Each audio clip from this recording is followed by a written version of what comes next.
Instagram, c'est plus d'1 milliard d'utilisateurs actifs chaque jour dans le monde. Et c'est aussi des millions de vidéos et de photos qui sont partagées chaque jour aussi. Alors si tu es entrepreneur ou que tu as un business, eh bien clairement tes clients sont sur Instagram. Aujourd'hui, tu as peut-être enfin décidé de te lancer ou alors tu débarques sur Instagram, tu débutes et tu ne sais pas trop par où commencer. Eh bien, reste bien là, reste à l'écoute car je vais te partager 8 conseils qui vont t'aider à bien débuter sur Instagram. Si tu es nouvelle par ici, bienvenue à toi. Je suis Meriem, coach formatrice chez Meriem Be Happy. J'aide les entrepreneurs à lancer et développer un business authentique, mais en leur évitant les galères de la technique. Alors si tout cela te parle, eh bien n'hésite pas à t'abonner et pense à activer les notifications pour ne louper aucune de mes prochaines vidéos, que tu sois sur Instagram ou que tu sois sur YouTube. Donc, comme je te le disais, Instagram est vraiment un réseau social avec un fort potentiel pour toi aujourd'hui si tu es entrepreneur et si tu as l'intention de lancer ton business. Sache que, mine de rien, c'est le réseau social qui a le plus fort taux d'engagement. Oui, c'est lui qui a le taux d'engagement le plus élevé, même plus que Facebook. Et c'est aussi celui qui permet de se créer une communauté. Donc, concrètement, tu dois être sur Instagram ou disons, cela vaut mieux pour toi parce que je ne vais pas non plus t'imposer que faire. Mais clairement, il y a quelque chose à faire pour toi. Justement, si tu as envie de te créer une communauté et si tu as envie de développer cette communauté, une communauté qui te corresponde autour justement de ton activité, autour de ton business. Pardon, je bafouille un petit peu. Et donc, ce qu'il faut savoir, c'est que Instagram, c'est un réseau social qui a tout juste fêté ses 10 ans l'année dernière. Et oui, 10 ans l'année dernière, donc en 2020. Lorsque j'ai commencé, moi, en tant qu'entrepreneur, et quand j'ai décidé de me lancer sur Instagram, c'était vraiment les prémices d'Instagram, comme qui dirait. C'était vraiment les tout débuts d'Instagram. Et c'est vrai qu'à cette période-là, c'était un réseau social qui était très, on va dire, entre guillemets, minimaliste. C'était vraiment centré, enfin c'était surtout tourné autour du partage de photos. Il y avait déjà, on était très limité, très restreint au niveau des fonctionnalités. Par exemple, on ne pouvait partager que des photos en format carré. Il fallait vraiment respecter la taille de ce format, sinon on risquait de se retrouver avec des images pixelisées ou pas de très bonne qualité. Et c'était vraiment la base de la base sur Instagram, c'était vraiment ça, c'était vraiment partager des photos. C'était vraiment un réseau qui était très visuel. Ensuite, il faut savoir que par exemple, on n'avait pas la possibilité de programmer ses publications. Il y avait tout un tas de choses qui n'étaient pas accessibles, contrairement à aujourd'hui où il y a énormément de potentiel et on a énormément de choses que l'on peut faire sur Instagram. Moi, quand j'ai débarqué sur Instagram, franchement, je faisais vraiment n'importe quoi. J'avais aucune ligne directive. Je postais au jour le jour. Je postais je sais pas combien de fois par jour. Puis pendant un moment, je ne postais plus rien. Il n'y avait aucune logique et j'avais vraiment pas essayé de comprendre ce réseau, tu vois. Puis un jour, je me suis un petit peu penchée sur la question et je me suis dit que ça serait peut-être pas mal d'avoir une ligne directive justement, de ne pas faire juste poster pour poster et d'avoir quand même une certaine logique. Et c'est là que j'ai commencé à avoir vraiment quelque chose de structuré sur Instagram et ça tombait bien parce que c'est tombé justement au moment où Instagram a commencé à vraiment beaucoup développer petit à petit en ajoutant de nouvelles fonctionnalités que j'ai pu du coup bien exploiter. Alors aujourd'hui, donc comme je te le disais, je voudrais te partager 8 astuces qui vont t'aider, toi qui me regardes aujourd'hui, si tu débutes sur Instagram, si tu tâtonnes, si tu ne sais tout simplement pas par où commencer, eh bien j'espère que ces conseils te seront utiles. Alors on commence déjà avec le premier conseil. Le premier conseil que je peux te donner, eh bien c'est déjà de créer un compte pro. Donc si pour le moment ton compte sur Instagram n'est pas un compte pro, je te recommande d'aller le changer en compte pro. Ce qui va t'aider en faisant ça, déjà, c'est que tu vas pouvoir le lier à ta page Facebook. Et ensuite, eh bien, tu auras accès aussi au Studio Creator. Et surtout, la chose la plus importante en créant un compte pro, c'est que tu vas avoir accès à tes statistiques. Et ça va beaucoup t'aider justement pour savoir un petit peu ce qui se passe sur ton compte Instagram, pour savoir un petit peu comment ta communauté réagit à tes posts. Tu vois ce que je veux dire? Déjà, tu vas pouvoir voir quels sont les moments où tes abonnés, les personnes, enfin tes abonnés, tes followers, sont connectés. Quels sont les horaires à privilégier pour partager justement, pour poster tes posts, pour programmer tes posts. Tu vas savoir un petit peu quel type de contenu ils préfèrent. Est-ce qu'ils vont plus préférer les vidéos, les IGTV, les carousels, les infographies? Tout ça, eh bien, c'est grâce aux statistiques que tu vas pouvoir le voir. Tu pourras aussi savoir, par exemple, si tu es plus suivi par des femmes ou des hommes, ce qui pourra t'aider, admettons par exemple, si toi à la base, tu privilégies le fait de travailler avec des femmes. Moi par exemple, je m'adresse à un public féminin et quand je regarde mes statistiques, eh bien je suis contente parce que je me rends compte que c'est vraiment la majorité de mon audience. La majorité de mon audience est féminine, donc de ce côté-là, c'est cool.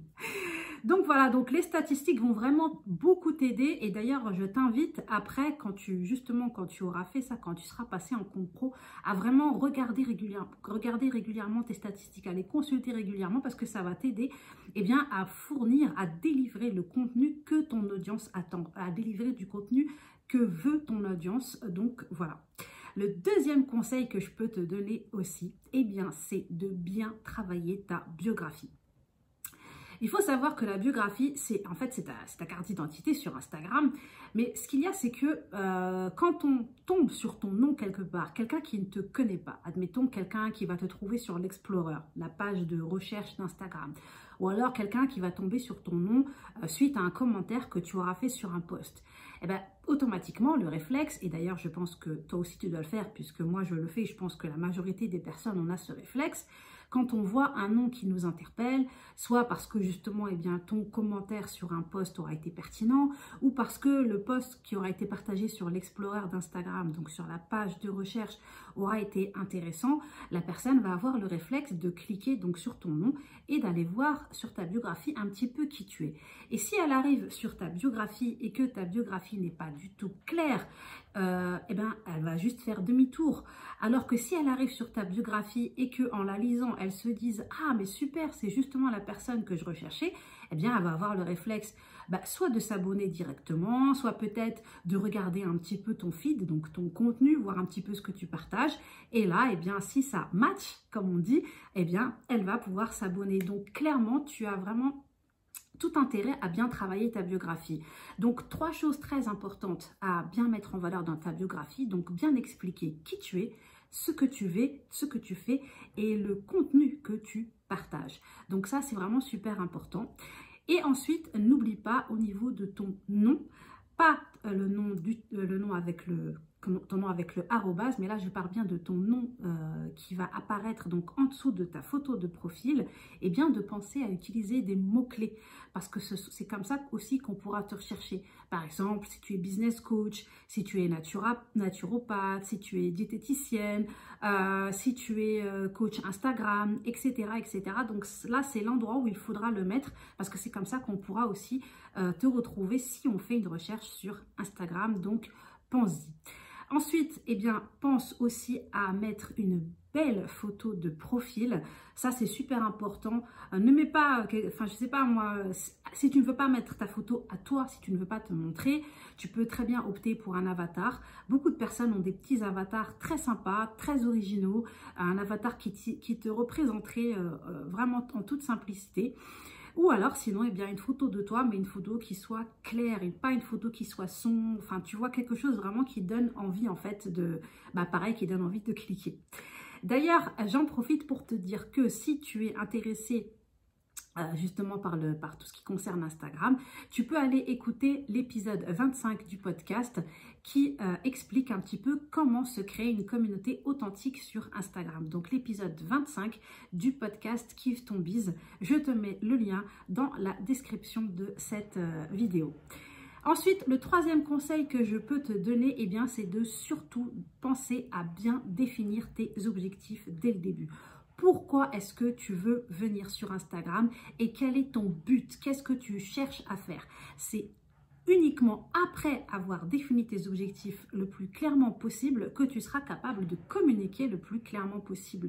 C'est de là que tu vas pouvoir créer du contenu justement par rapport à ça, créer du contenu qui va t'amener à atteindre cet objectif. Donc, soit t'aider à créer une communauté, soit t'aider à te faire connaître, enfin, peu importe tes objectifs, et évidemment tu peux en avoir plusieurs, hein, eh bien juste pense vraiment à les définir dès le début pour pouvoir tout faire pour communiquer en ce sens.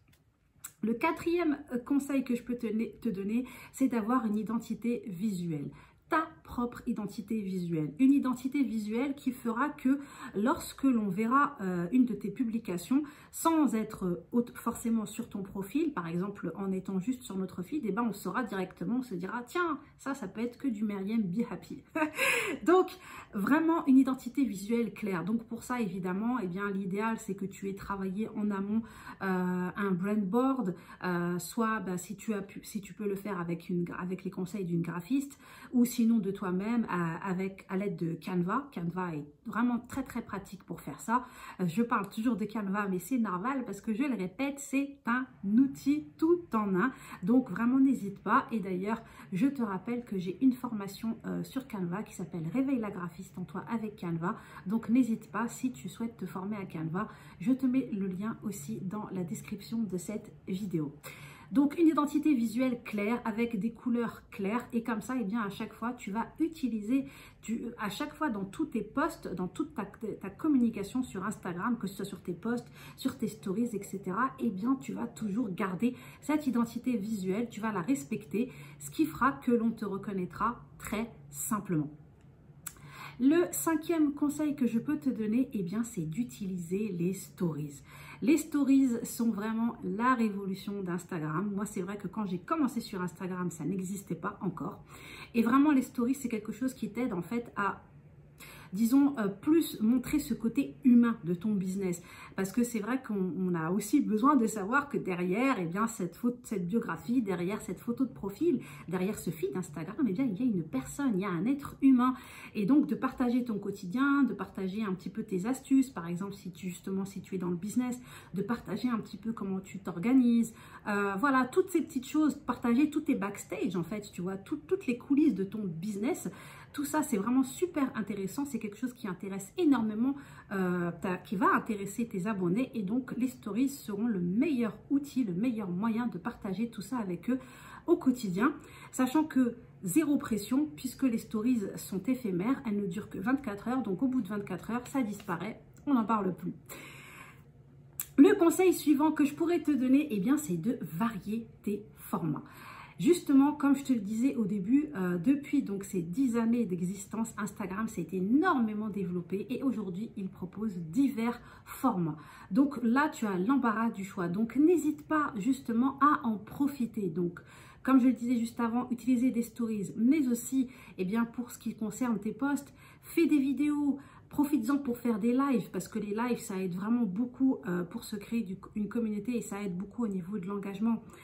Fais des reels si jamais tu en as la possibilité, à savoir que, je le répète, tu n'es pas obligé de te montrer pour faire des reels. Tu peux très bien faire des reels sans montrer ton visage et tu peux en créer en toute simplicité à l'aide de Canva aussi. Donc, fais des carousels, fais des infographies, utilise les mèmes qui en ce moment ont la cote comme pas possible sur Instagram. Donc, vraiment, optimise un maximum l'utilisation de tous les différents formats qu'Instagram propose aujourd'hui. Parce qu'avant, ce n'était pas le cas, mais aujourd'hui, on a vraiment beaucoup de choix de ce côté-là. Le septième conseil que je peux te donner, eh bien, c'est de bien rédiger tes légendes, de rédiger de bonnes légendes. Un post, si tu veux que les personnes aient envie de le lire, si tu veux que les personnes aient envie de faire le fameux double tap, c'est-à-dire pour liker, tu sais qu'on a l'option de faire un double tap pour liker une photo sur Instagram, eh bien il faut que tu donnes envie aux personnes de lire ton post. Donc sachant que quand on arrive sur un post, il y a seulement la première ligne, un tout petit peu de plus que la première ligne que l'on arrive à lire et que la personne doit cliquer ensuite sur afficher plus pour lire tout le contenu de ton post. Donc toi, ton objectif, eh bien, c'est clairement que la personne clique sur ce fameux afficher plus pour qu'elle lise tout ton post. Donc déjà, un bon titre pour ton post, un titre qui va attirer l'œil, qui va être catchy, comme disent les Américains, donc qui va donner envie à la personne d'aller plus loin et de lire ton post. Ensuite, eh bien, comme je le disais, rédiger une bonne légende. Donc, prends le temps de rédiger de bonnes légendes. Que ce soit une légende courte ou longue, même si en général, on recommande de faire des légendes assez longues sur Instagram. Après, vraiment libre à toi, comme je le dis toujours. Que tu décides de faire une légende courte ou longue, le plus important, c'est que cette légende soit qualitative. Donc, tu as commencé à faire le plus gros du boulot en attirant la personne déjà avec ton visuel. On est d'accord? Donc, le visuel de ton post. Que ce soit une infographie, un carrousel, une simple image. Bref, donc ensuite, la deuxième étape, c'est d'attirer donc avec un bon titre pour que la personne ait envie de cliquer sur afficher plus et donc qu'elle lise la suite de ton post. Et ensuite, eh bien, surtout, n'oublie pas, à la fin de chaque post, surtout de toujours mettre un appel à l'action. C'est vraiment super important parce que le but, quand même, eh bien, c'est que les gens aient de l'engagement avec ton post. Donc, déjà, ça serait cool qu'ils commencent par liker. Et ensuite, ça serait vraiment le top, eh bien, qu'ils te mettent un petit commentaire. Et le top du top, eh bien, ce serait qu'ils aillent dans ta biographie pour aller plus loin avec toi. Soit pour aller consulter ta formation, si tu es par exemple en plein lancement, soit pour qu'ils aillent télécharger un de tes contenus gratuits. Peu importe, mais en tout cas, il faut que tu leur donnes envie aussi d'aller plus loin avec toi. Donc, surtout, ne laisse jamais un de tes posts sans un appel à l'action. Donc, tu poses une simple question pour que les personnes répondent, s'engagent avec toi.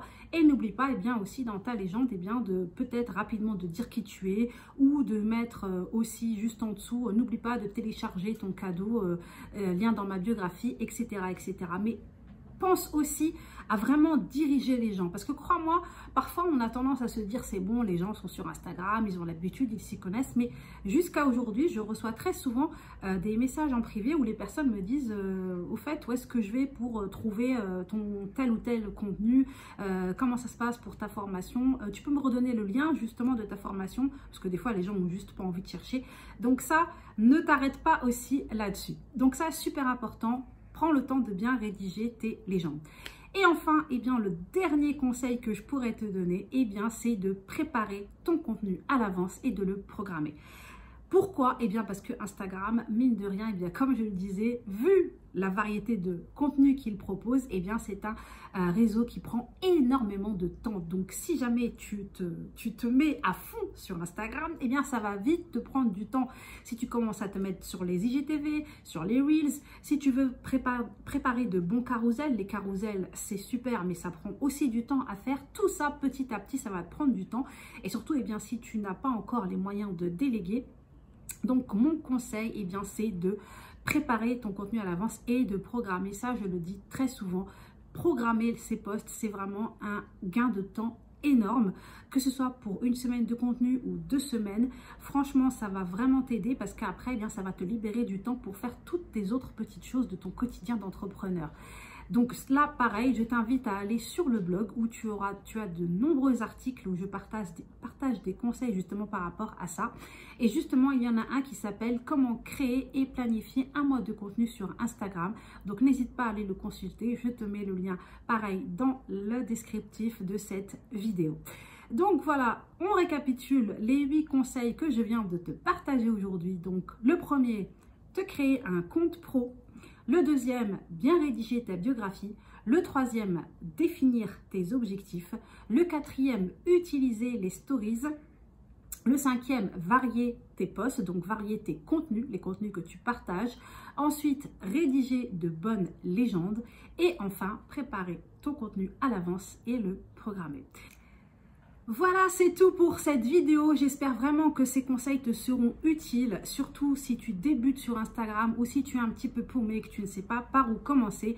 Eh bien, commence par ces 8 petits conseils et tu verras, ça va aller tout seul. Ensuite, eh bien, je t'invite à aller consulter mes autres contenus, que ce soit sur Instagram, sur le blog ou encore sur le podcast Kiffe ton Biz. Il y a énormément de conseils par rapport à Instagram lui-même, mais aussi par rapport aux réseaux sociaux en général. Voilà, je te laisse. N'oublie pas, avant de partir, de me mettre un petit like si cette vidéo t'a plu et aussi de t'abonner et d'activer les notifications pour ne pas louper la prochaine vidéo. Et en attendant, eh bien, je te souhaite bonne continuation et te dis à très vite. Ciao, ciao!